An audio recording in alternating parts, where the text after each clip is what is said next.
Hello everyone, strawberry pudding recipe பார்க்கலாமா? அதுக்கு 1/2 litre பாலை காய்ச்சிக்கிறேன். அடுத்து 10 கிராம் அளவு அகர் அகரை கழுவிட்டு இதில் சேர்த்துக்கிறேன். நான் இதை பொடிசா நறுக்கி இதில் சேர்த்துருக்கேன். உங்களுக்கு வேணும்னா இதை கொஞ்சம் ஊற வச்சு கூட சேர்த்துக்கோங்க. அடுத்து இதில் 3 ஸ்பூன் சுகர் சேர்த்துருக்கேன். பால் நல்லா கொதிச்சு நம்ம சேர்த்த அகர் அகர் நல்லா கரைஞ்சி வரணும், அது வரைக்கும் கொதிக்கட்டும். அது கூட 2 to 3 drops strawberry essence add பண்ணிக்கிறேன். நல்லா கொதிச்சு கரைஞ்சிருச்சு. இப்போ இதை வேறு பவுலில் மாற்றிக்கலாம். நான் இதில் பாதாமும் முந்திரியும் குட்டி குட்டியாக நறுக்கி சேர்த்துருக்கேன். இது அப்படியே இருக்கட்டும், நல்லா செட் ஆகட்டும்.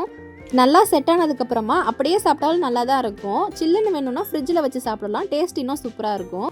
இப்போ இது நல்லா செட் ஆயிடுச்சு. இப்போ இதை டீமோல்ட் பண்ணிக்கலாம்.